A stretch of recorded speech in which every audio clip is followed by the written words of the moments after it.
Voilà, déjà de retour sur ce plateau pour accueillir notre invité.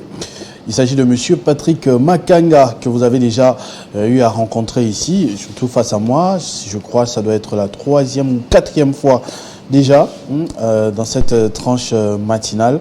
Il développe souvent ses idées. C'est un cadre du parti politique AFDC.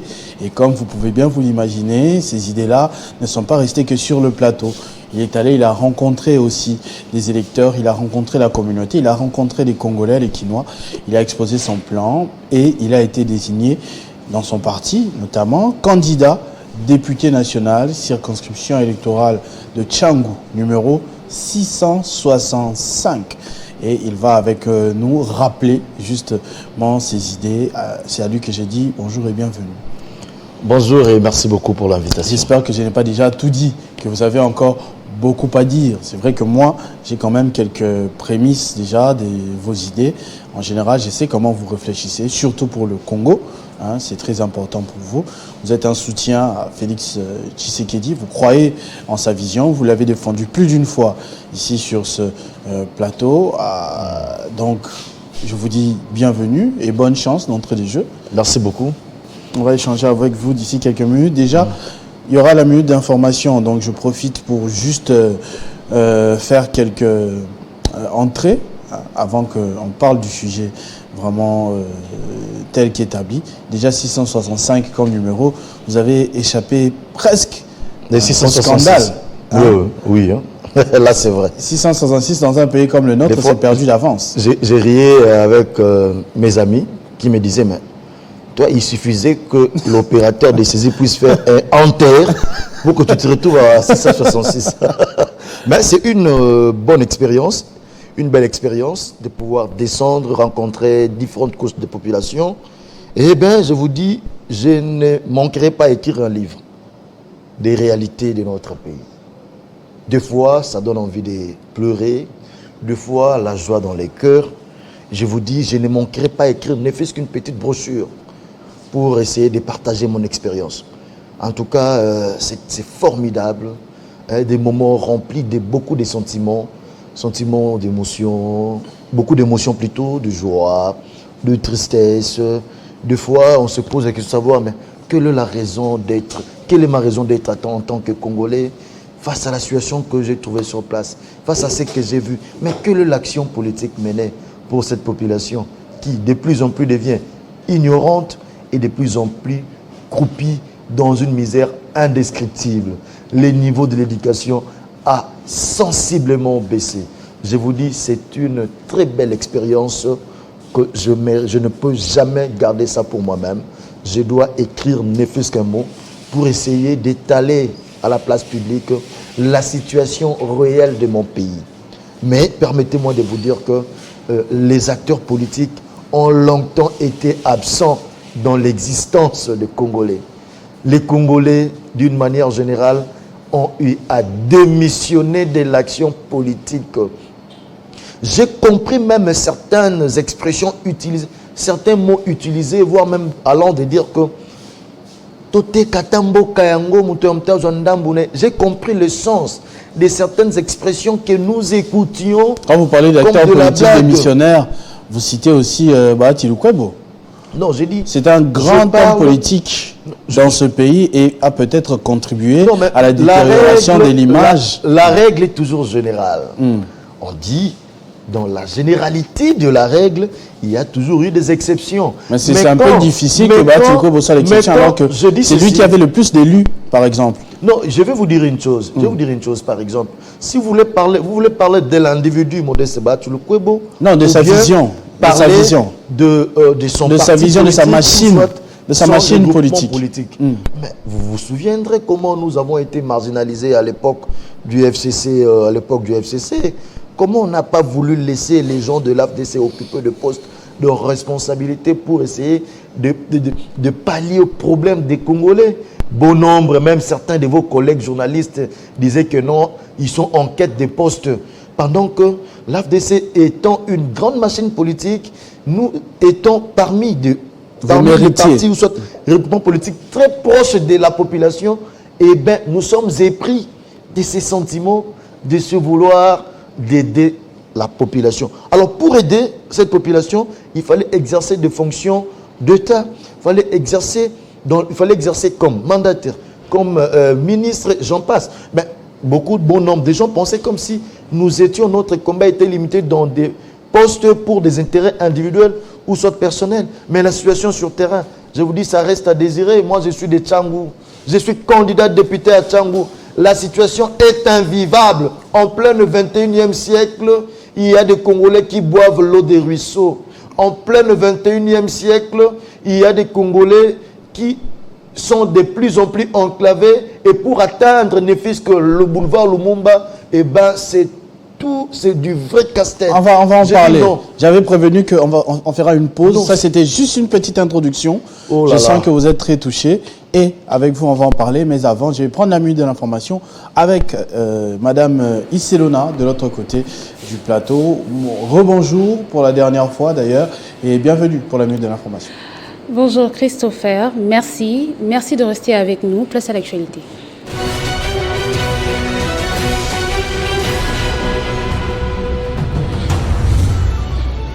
Présidentielle 2023, Félix Tshisekedi, candidat numéro 20, débute ce vendredi sa campagne électorale dans le Grand Bandundu. Il se rendra à la cité d'Idiofa, dans le Kwilu, ensuite dans la ville de Kikwit. Son arrivée suscite déjà beaucoup d'espoir et des questions sur le projet d'électrification des territoires d'Idiofa et Ngungu, ainsi que la ville de Kikwit par le barrage de Kakobala, projet dont la fin annoncée pour 2023, mais pas encore à terme. De son côté, Moïse Katumbi poursuit sa campagne dans le Grand Katanga. Le candidat numéro 3 à la présidentielle du 20 décembre s'est rendu au Lualaba où il a été accueilli en triomphe et a promis de faire profiter les richesses minières aux filles et fils de la province. Pendant ce temps, la Cour constitutionnelle a rejeté jeudi la requête de Martin Fayoulou, Denis Mukwege et d'autres candidats présidents de la République sollicitant l'examen de la régularité du processus électoral en cours. Par ce rejet de la sollicitation de ce groupe de candidats à la présidentielle, la Cour constitutionnelle confirme la tenue des élections pour ce mercredi 20 décembre à travers la RDC. Procès Salomon Kalunda, la cour militaire rend son arrêt avant dire droit ce vendredi. Il s'agira de répondre à la requête de ses avocats consistant à obtenir le renvoi du procès à une date ultérieure, le temps pour leurs clients de se faire soigner. Dans un arrêt rendu jeudi, le tribunal de grande instance de Dakar a décidé de réintégrer l'opposant Ousmane Sonko dans les listes électorales, expliquant que l'acte de notification n'avait pas été remis à la bonne personne. Ce dernier condamné à 2 ans de prison pour corruption de la jeunesse dans une affaire qui l'oppose à une ex-masseuse a jusqu'au 26 décembre pour déposer sa candidature à la présidentielle. Israël poursuit ce 15 décembre ses bombardements sur la bande de Gaza en prévenant que cette guerre devrait s'étirer sur plus que quelques mois. Les États-Unis souhaitent qu'Israël baisse l'intensité de ses opérations. Joe Biden exhortant son allié à faire davantage pour mieux protéger les civils plongés dans un désastre humanitaire. Merci de votre attention soutenue. L'actualité reste en continu sur votre chaîne. Retrouvez toute l'actualité en continu sur www.tele50.cd.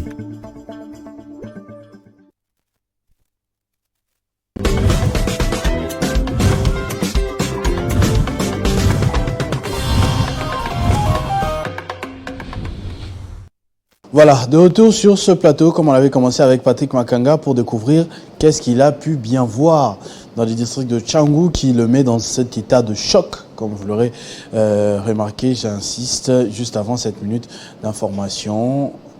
Donc, on revient à vous pour s'informer. Déjà, moi, j'aimerais connaître vos motivations. Pourquoi être candidat? Problème, il y a, oui, mais est-ce que vous avez la solution? Oui, bien évidemment. Vous savez, avant, vous me poserez la même question. Je vous répondrai peut-être que non, ça vaut la peine que je sois là tout ça du soir. Mais peut-être je n'aurais pas eu la conviction que j'ai aujourd'hui, de vouloir vraiment être là pour jouer le rôle de l'interlocuteur valable des gens de ce coin qui m'ont vu grandir, qui m'ont vu naître, grandir, étudier et consorts. Parce que ce que j'ai vécu, c'est du jamais vu. Curieusement, Tchangou a connu 18 candidats députés nationaux, plutôt 18 députés nationaux élus dûment.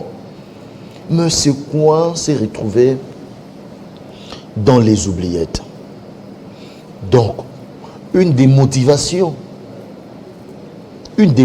d'abord, c'est que Tchangou doit cesser d'exister et de rester dans les oubliettes dans différents projets de gouvernement. Pourquoi? Parce que Tchangou en soi, c'est comme la capitale de la République démocratique du Congo. Mais si je comprends bien votre constat, vous l'avez effectué que ce mois ici pendant la campagne électorale? Non. Ou bien c'est depuis longtemps? Non, c'est depuis longtemps. Parce mais que vous pendant dites, la campagne, vous dites que vous aurez répondu différemment avant. Bien sûr. Pendant la campagne électorale, nous étions obligés, sur base des appels des populations, à aller descendre dans de coin et recoin. Avant, c'est vrai, on avait l'idée d'ensemble. Mais aujourd'hui, on a les détails. Et c'est déplorable. Je disais tantôt, Tchangou, c'est comme une capitale de la République démocratique du Congo. Permettez-moi le terme. Parce que c'est dans Tchangou qu'il y a l'aéroport international d'Ndjili. Mais curieusement, regardez l'état piteux où se trouve le district de Tchangou. C'est déplorable. Mais je me dis, est-ce que vraiment, c'est de cette façon que nous comptons attirer des investisseurs dans notre pays? Parce que si un investisseur descend à l'aéroport international d'Ndjili, il traverse Kingasani, Yasuka, Wenzeyindu, il vient, il traverse Pascal, quartier 3, Pascal, quartier 2. Tout ce qu'il y a comme immondice, saleté, manque d'organisation. On ne sait pas quand est-ce que traverse le piéton, quand est-ce que traversent les véhicules. Les voleurs, par-ci, par-là, les badauds. Les arrêts de bus, on ne sait pas où doivent se situer les arrêts de bus. Des embouteillages par-ci, par-là. Ils avancent jusqu'au marché de la liberté. L'investisseur regarde les désordres qu'il y a, les immondices qui battent le plein. Mais ça ne peut que décourager n'importe quel investisseur sérieux à venir mettre ses moyens pour créer de l'emploi par la jeunesse. Mais cela doit un peu, il fallait qu'il y ait des gens qui devraient en parler. Parce qu'aujourd'hui, nous avons compris qu'on peut avoir un très bon président de la République. Mais ce qui compte le plus, c'est d'avoir des élus, des interlocuteurs valables qui doivent d'abord faire de plaidoyer pour leur coin et des deux, en plus être à la base des propositions de loi qui va améliorer le vécu quotidien des gens de ce coin. Mais Tchangou est en proie de l'insécurité à outrance. Les jeunes s'entretuent à coups de machette. Et pour le cas de Tchangou, c'est encore accentué par quoi? Par le fait qu'il n'y a pas de route. Même les interventions de la police, des jeeps que vous voyez là, de la police et consorts, ça n'entre pas dans d'autres coins à Tchangou. Ça ne sait pas, ces jeeps-là ne savent pas accéder. Pourquoi? Parce qu'il y a des coins où il n'y a même pas de route. Il n'y a même pas de route. Les pauvres policiers qu'on a mis dans un petit conteneur avec un effectif réduit, que feront-ils face à une armée de Koulouna qui sont une centaine? Que feront-ils pendant qu'eux ne sont qu'à 10 dans un petit conteneur, dans une souciate? Donc pour dire que à Tchangou, si nous continuons comme ça, il y aura une reine qui va battre le plein. Nous allons nous retrouver dans une situation de la favela en Brésil, où c'est la rue qui va faire la loi. La rue va faire la loi. Et la plupart de ces jeunes qui touchent des machettes, ce sont des jeunes qui, des fois, ont des diplômes d'État. On manque de boulot. on manque d'encadrement. Parce qu'il n'y a pas une politique. C'est bien cet exposé et vous faites bien de parler de politique. Il n'y a pas une politique de la jeunesse. C'est une situation un peu connue quand même. Grâce aux réseaux sociaux, en tout cas tous les jours, on voit, on sait ce que vous dites, il n'y a pas de lumière, il n'y a pas de passage piéton, il y a beaucoup de difficultés à Tchangou, on est d'accord. Les Koulouna, on voit sur les réseaux sociaux. Mais vous avez quel plan de solution quant à ce? Moi, je pense que moi, je suis venu, ma candidature, c'est un pacte que je vais signer avec les gens de Tchangou. Ma candidature, c'est un pacte. Tous ceux qui vont me voter, ils vont signer un pacte avec moi. Un pacte d'un travail de fond qui doit être mis en place après les élections. Ce travail de fond doit consister à mettre en place des plaidoyers ainsi que des lobbies. Nous allons mener des lobbies ainsi que des plaidoyers. Vous, là, mon frère journaliste, vous allez encore me recevoir ici pour appuyer nos différents projets afin de créer des centres de réinsertion de jeunes dans ce coin. Créer les centres de métiers. Il nous faut ça. Il faut créer des centres de métiers. Le gouvernement doit investir dans ce volet. Nous allons contraindre le gouvernement. Nous allons obliger le gouvernement à investir à Tchangou en créant des centres de formation pratique. Ou soit contraindre le gouvernement à mettre en place un moyen où les jeunes de ce coin doivent aller à l'INPP sans payer un rond et recevoir des formations adéquates. Et nous allons contraindre le gouvernement à mettre en place le mécanisme qui va résorber cette jeunesse. Nous allons contraindre le gouvernement à enlever ces systèmes de recommandations dans les entreprises et prioriser la méritocratie. C'est qu'il faut mener d'abord sur ça. Il faut valoriser les jeunes. Il faut donner de la valeur aux jeunes parce que la jeunesse représente plus ou moins 65% de la population congolaise. Il faut revaloriser ces jeunes en leur donnant des formations adéquates et en donnant la possibilité aux meilleurs d'entre eux à avoir des bons boulots, à être casés. Je suis d'accord avec ça, mais s'il vous plaît, il y a aussi un problème de nombre quand même. Moi, personnellement, le week-end passé, j'étais à Tchangou. Après l'aéroport, j'étais allé au cimetière et je me suis retrouvé dans une situation où il y avait un fort embouteillage et on était obligé de marcher. À Tchangou, il y a trop de gens, M. Patrick Makanga. J'ai l'impression que c'est surpeuplé à un certain endroit. Voilà, je vais vous dire une chose. Est-ce que vous saurez donner du boulot? Est-ce que vous saurez raisonner toutes ces personnes? Ces personnes viennent d'où? Non, il y a encore un autre problème. Vous voyez des gens surpeuplés, pourquoi? Parce qu'il n'y a qu'une seule route. Mais il faut entrer dans des quartiers, vous verrez qu'il n'y a pas de gens comme vous le pensez. Parce qu'il y a un problème de route. Tout le monde emprunte la même route, boulevard Lumumba. Tout le monde est sur le boulevard Lumumba. Mais si on avait créé d'autres artères, si on avait ne fût-ce que réfléchir à créer un réseau, à partir d'une brasserie, créer un réseau qui va sortir jusqu'en Sélé là-bas ou soit à Maluku. C'est possible, ce n'est pas impossible scientifiquement parlant. On est non loin de la gare centrale ici. Si on crée les projets de l'autoroute tant entendu par les gens de ce coin, on crée une autoroute qui tente de la gare centrale ou soit de Sani Metal, du côté Ngalema, qui va aller jusque même à l'aéroport d'Ndjili, ou soit jusqu'au port de Maluku. Je vous dis, vous ne verrez pas que les gens sont nombreux. À Tchangou, il y a des espaces qui sont encore, il y a des espaces inexploités à Tchangou là-bas, mais il y a un problème de route. Et l'autre problème, c'est quoi? C'est cette politique de distribution de terres. À Tchangou, on distribue des terrains comme si on envoyait les gens mourir. On distribue des terrains sans pour autant tenir compte qu'il faut mettre des caniveaux, il faut tracer bien de voiries et consorts pour éviter des érosions. On distribue des terres comme ça et quelques temps après, les gens sont victimes des érosions, ils sont victimes de ceci, c'est là. L'occupation de terres à Tchangou pose problème. Il faut renforcer l'existentialité des différentes réglementations que nous avons en République démocratique du Congo pour essayer de mettre de l'ordre dans ce coin. Il faut penser à l'urbanisation de Tchangou. Parce que les Congolais qui habitent Tchangou, ou soit les Kinois qui habitent Tchangou ne le sont pas moins que ceux qui sont dans d'autres communes. Parce que nous avons même vu, en termes de terres des stades municipaux, mais il faut voir ailleurs, des stades municipaux sont même dotés de pelouses synthétiques, sont bien encadrés, bien clôturés. Mais à Tchangou, là-bas, c'est nous. Le seul terrain municipal que nous avons, c'est à l'état d'abandon. Non fini, et comme ça, désordonné, très sale. Les projets, on voit dans d'autres districts ici. On a eu à mettre en place certains projets, par exemple, pour créer un réseau routier pour désengorger le boulevard Lumumba, on a vu ça à Kalamou, on a vu ça donc Funa d'une manière générale, hein, on a vu à Kingabo et consort. Mais à Tchangou, rien ne fait jusqu'à présent. La route Kulumba, jusqu'à présent, la route Kulumba, ça traîne. Vraiment. Alors, on va... donc, pour dire qu'il faut mettre Kulumba, en c'est place... ça qui donne de Massina jusqu'à Kingabo, là. Route Kulumba. Non, route Kulumba prend l'avenue, l'entrée Siforco. Ça commence à l'entrée Siforco.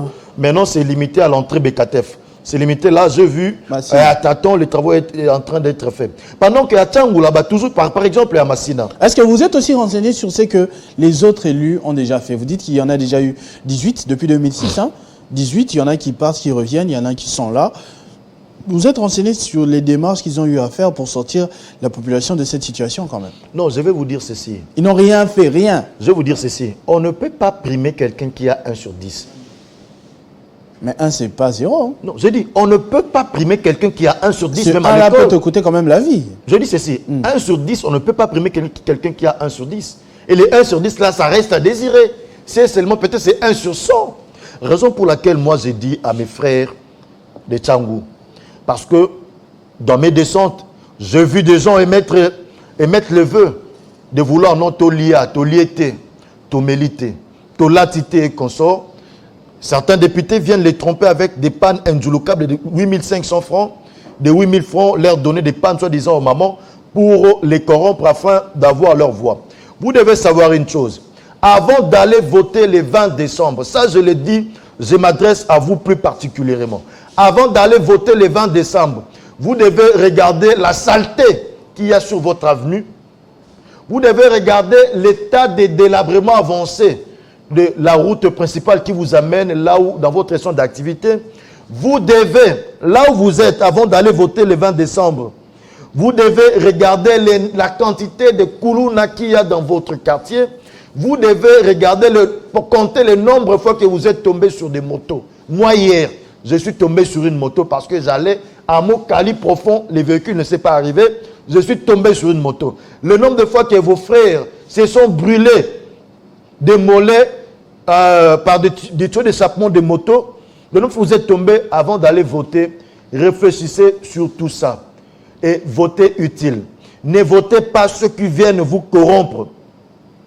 Ne votez pas ceux qui viennent vous corrompre. Même si vous n'allez pas, même si ceux qui ne veulent pas me voter, parce qu'ils ont des intérêts particuliers chez d'autres candidats, faites au moins un choix utile.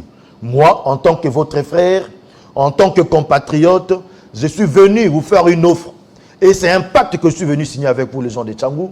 Et ce pacte-là va perdurer aussi longtemps que je vivrai. Vous allez me lire, je reviendrai vers vous, nous mettrons en place des projets ensemble et nous allons commencer à mener des actions, même de terrain. Vous devez vous préparer avec moi parce que nous allons mener des marches avec ces mêmes jeunes qui sont délaissés aujourd'hui. Nous allons mener des marches avec eux pour que nous obtenions ce que nous voulons. Parce qu'on sait qu'au-delà du président de la République, les élus pouvaient aussi faire ça depuis longtemps, mais ils ont brillé dans les absences terribles. N'allez pas surtout, j'insiste, voter ceux qui ont été avant. Ça, vraiment, permettez-moi, avec beaucoup de respect, n'allez pas faire cette erreur, parce que ça va nous coûter encore cher. Mais néanmoins, moi, votre frère, j'étais devant vous, je vous ai averti. Je reviendrai sur ce même plateau parce que c'est mon travail d'analyste politique, c'est mon travail d'acteur politique. Moi, au moins, je vous ai prévenu. Si vous voulez me voter, votez 665 Patrick Makanga parce que les demain s'annoncent décisifs. Ça, c'est un pacte que je viens signer avec les gens de Tchangou.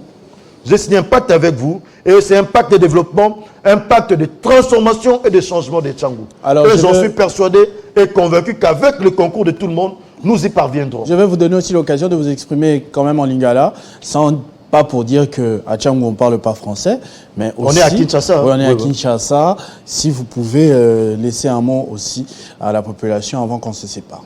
Naye Kolobanabino Boye, surtout plus particulièrement Bandeko Nangai ya Tchangou. Mokolo ya le 20 décembre, ezali mokolo moko décisif.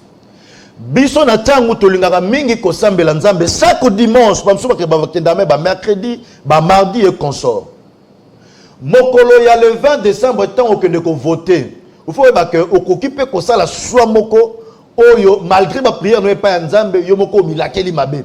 Pona nini Pour être yo kendaki ko voter na liputa njulukabe ya 8000 francs na mutapia ki oko pour alors à 3000 francs na mutapia ça qui yo 5000 francs bien 3000 francs 2000 francs j'en passe aux gens qui ont coûté na souffrance avant de ça qui yo banda 8h aye ko ya 14h pour na pesa 3000 francs yo la nous qui attend le 21 de ko voter moto parce qu'à corrompre yo ye ba été tango ke na ko voter salangele o ko risquer au voter malédiction contre yo moko o senga nzambe prospérité o senga nzambe makambo bonga uzwa mosala mais yo moko soit na yo atoke ko poser au voter malédiction contre yo moko ne yango wana bo fongola miso biloko ba pesi bino baloso bolia na bino bo console ko net pardon mais mokolo ya vote bo salangele ngai na pesi bino liboso na bino na yelo ko net na pacte contrat ne ko signer bino ezali contrat développement à Tchangu ezali contrat transformation à Tchangu pour na Tchangu ezali sika na ngo ya miroir ya RDC na contrat wana soki bo votenga mokolo alo na kwa so pas na bino to en place ba stratégie d'ensemble parce que faut to mener ba mouvement ensemble pour la côté wana mbongo na esalema bo ça la erreur ata mokete a ko voter bato bazaka kala mokonza mboko wana tukolo ba ete to sala ngele na ba député to opona parce que bango ne ba oza ba représentant so opona bato rola ba pongi ba konti rola la pongi mais biso to za ba jeune toye na énergie boanya pe makasi na biso nyonso pour na to changer quoi na biso na kosenga mbo voter 665. J'aimerais en concluant tous les croyants du ministère de la Voix Dewe International. Je suis dirigeant, coordinateur assistant du rameau et coordinateur de la communauté de Maisonneuve ici dans la ville de Kinshasa. Je vous exhorte mes frères et sœurs. Nous, le ministère de la Voix, depuis un certain temps, to continue un système moko ya ko sambela pona mboka. Pour une opportunité d'emploi, pour une kambia mboka, ko sambela pona mboka, pour une opportunité d'emploi. Na kati ekolo Congo to sala kango chaque dimanche. Et aujourd'hui, tous a la possibilité à kopona genre petit ya bakonzi mboka oyo bako kamba biso lobby. Neango wana surtout les croix du ministère de la Voix, vous n'avez pas droit à l'erreur. Faites un choix utile. Moi je suis votre frère. Vous savez ce que nous avons en commun, le don de Saint-Esprit. Faites le choix utile, votez 665 et faites voter 665 partout à Tchangu pour que nous puissions soutenir par nos actions de croyance nos prières de chaque dimanche matin que nous faisons en faveur des dirigeants du pays, en faveur du pays et en faveur de la jeunesse ainsi que des opportunités d'emploi d'une manière générale parce que nous croyons pour que Dieu puisse élever des hommes intègres, craignant Dieu, respectant Dieu, des hommes capables de mener à bon port ce pays qui vit un paradoxe. Un pays potentiellement riche aux populations à croupir dans la misère moko indescriptible. C'était ça mon message et c'est le pacte que je viens signer avec les gens de Tchangu. Merci monsieur Makanga Patrick, candidat député national numéro 665, circonscription de Tchangu. Vous avez bien suivi son message, son plan et tout ce qu'il prévoit pour la population dans cette ville de Kinshasa. Voilà, merci beaucoup d'être passé, d'avoir répondu à notre invitation. Je vais en profiter, comme on parle de députation nationale, pour appeler aussi la population de Lubudi. Cette fois-là, on est au Lualaba, où on est suivi parce que j'ai reçu un message. J'ai envoyé à Jocelyn Toumba la photo. J'espère qu'il a pu revenir sur ça. Monsieur Moïse AG Matembo Toto, candidat député national, territoire de Lubudi, numéro 97. Il est là-bas aussi, d'ailleurs là avec le gouverneur Olivier, le maire, le bourgmestre Olivier Kiboko. Je suis peut-être allé vite en besoin, peut-être c'est une prophétie. Voilà, c'est des gens qui travaillent pour la population, qui ont des idées, qui ont des bonnes idées aussi, une bonne vision, notamment Moïse AG Matembo Toto, pour le territoire de Lubudi, dans le Lualaba, tous les téléspectateurs, parce qu'on sait qu'on est très suivis dans cette province. Pensez à voter utile, pensez à voter pour ce genre de personnes qui ont des bons plans pour la ville. Oui, un dernier mot ? Oui, un dernier mot. Je vais inviter la population congolaise d'une manière générale à voter pour le candidat de l'Union sacrée, notre frère Félix Antoine Tshisekedi Tshilombo. En tout cas, c'est la seule alternative que nous avons. Aujourd'hui, entre nous soit dit, nous n'avons que Félix Antoine Tshisekedi Tshilombo avec ses qualités ainsi que ses défauts. Ailleurs, nous n'avons aucune autre alternative sérieuse. Ça, on doit se le dire. De deux, à mes frères et sœurs, à mes compatriotes de Bukavu, je vous recommande de voter massivement le professeur Modeste Batou Lukwebo, le numéro 157. Il faut voter massivement le numéro 157 parce que c'est un monsieur qui a toujours eu le cœur à créer les développements partout où il passe. Je ne suis pas de l'Est, je ne suis pas de Bukavu, mais il est comme un papa pour moi. C'est un monsieur qui a un grand cœur, c'est un monsieur qui sait recevoir tout le monde, c'est un monsieur qui crée le développement, qui propulse les jeunes par-ci par-là. Votez surtout la jeunesse de Bukavu, votez massivement les candidats 157, le professeur Modeste Batou Lukwebo. C'est un choix que vous n'allez jamais regretter. D'ailleurs, ces actions sur terrain n'en dit pas moins. Et vous les savez plus que moi parce que vous les sentez cela. Merci beaucoup. On va passer à notre deuxième invité que j'ai vu arriver dans ce plateau. C'est le bourgmestre adjoint de la commune de Limete, lui aussi candidat, mais cette fois-là au municipal. Avec lui, on va discuter un peu de son action jusqu'à présent et de ce qu'il prévoit faire une fois le mandat lui accordé.